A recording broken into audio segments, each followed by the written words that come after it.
ஏசாயா 66 அதிகாரம். கர்த்தர் சொல்லுகிறது என்னவென்றால், வானம் எனக்கு சிங்காசனம், பூமி எனக்கு பாதப்படி. நீங்கள் எனக்கு கட்டும் ஆலயம் எப்படிப்பட்டது?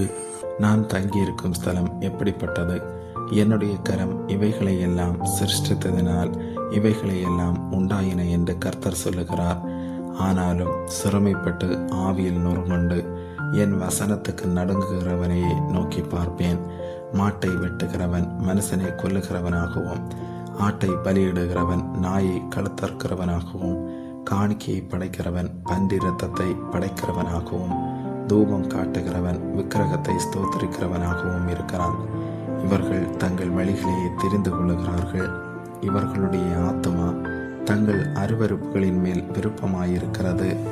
நான் கூப்பிட்டு மறு உத்தரவு கொடுக்கிறவன் இல்லாமலும், நான் பேசியும் அவர்கள் கேளாமலும், அவர்கள் என் பார்வைக்கு பொல்லாப்பானதை செய்து நான் விரும்பாததை தெரிந்து கொண்டது நிமித்தம் நானும் அவர்களுடைய ஆபத்தை தெரிந்து கொண்டு அவர்களுடைய திகில்களை அவர்கள் மேல் வர பண்ணுவேன்.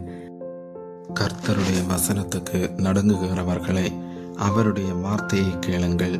என் நாமத்து நிமித்தம் உங்களை பகைத்து உங்களை அப்புறப்படுத்துகிற உங்கள் சகோதரர் கர்த்தர் மகிமைப்படுவாராக என்கிறார்களே, அவர் உங்களுக்கு சந்தோஷம் உண்டாகும்படி காணப்படுவார்.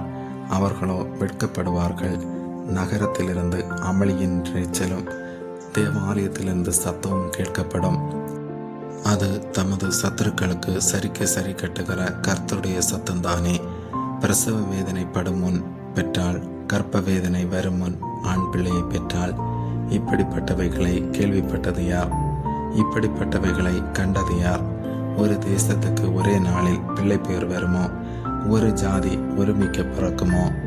சியோனோவெனில் ஒருமிக்க வேதனைப்பட்டும் தன் குமாரனை பெற்றும் இருக்கிறது. பெற பண்ணுகிறவராகிய நான் பெற செய்யாமல் இருப்பேனோ என்று கர்த்தர் சொல்லுகிறார். பிரசவிக்க பண்ணுகிறவராகிய நான் பிரசவத்தை தடுப்பேனோ என்று உன் தேவன் சொல்லுகிறார். எருசலேமை நேசிக்கிற நீங்கள் எல்லோரும் அவளோட கூட சந்தோஷப்பட்டு அவளை குறித்து களி கூறுங்கள். அவள் நிமித்தம் துக்கித்திருந்த நீங்கள் எல்லோரும் அவளோட கூட மிகவும் மகிழுங்கள். நீங்கள் அவளுடைய ஆறுதல்களின் முளைப்பாலை உண்டு திருப்தியாகி நீங்கள் சூப்பி குடித்து அவளுடைய மகிமையின் பிரகாசத்தினால் மன மகிழ்ச்சியாகுங்கள். கர்த்தர் சொல்லுகிறது என்னவென்றால், இதோ நான் சமாதானத்தை ஒரு நதியைப் போலவும் ஜாதிகளின் மகிமையை புரண்டு ஓடுகிற ஆற்றைப் போலவும் அவளிடமாக பாயும்படி செய்கிறேன். அப்பொழுது நீங்கள் முலைப்பால் குடிப்பீர்கள், இடுப்பில் வைத்து சுமக்கப்படுவீர்கள், முழங்காலில் வைத்து தாளாட்டப்படுவீர்கள். ஒருவனை அவன் தாய் தேற்றுவது போல் நான் உங்களை தேற்றுவேன். நீங்கள் எருசலேமிலே தேற்றப்படுவீர்கள். நீங்கள் அதை காணும் போது உங்கள் இருதயம் மகிழ்ந்து உங்கள் எலும்புகள் பசும்பொல்லை போல செழிக்கும். அப்பொழுது கர்த்தருடைய ஊழியக்காரரிடத்தில் அவருடைய கரமும் அவருடைய சத்துருக்களிடத்தில் அவருடைய சினமும் அறியப்படும். இதோ தம்முடைய கோபத்தை உக்கிரமாகவும் தம்முடைய கடிந்து கொள்ளுதலை அக்கினி ஜுவாலையாகவும் செலுத்த கர்த்தர் அக்கினியோடும் வருவார். பெருங்காற்றை போன்ற தம்முடைய இரதங்களோடும் வருவார். கர்த்தர் அக்கினியாலும் தமது பட்டயத்தாலும் மாம்சமான எல்லாரோடும் வழக்காடுவார். கர்த்தரால் கொலையுண்டவர்கள் அநேகராயிருப்பார்கள். தங்களை தாங்களே பரிசுத்தப்படுத்திக் கொள்ளுகிறவர்களும் தோப்புகளின் நடுவிலே தங்களை தாங்களே ஒருவர் பின் ஒருவராய் சுத்திகரித்துக் கொள்ளுகிறவர்களும், பன்றி இறைச்சியையும் அருவருப்பானதையும் எலியையும் சாப்பிடுகிறவர்களும் ஏகமாய் சங்கரிக்கப்படுவார்கள் என்று கர்த்தர் சொல்லுகிறார். நான் அவர்கள் கிரியைகளையும் அவர்கள் நினைவுகளையும் அறிந்திருக்கிறேன்.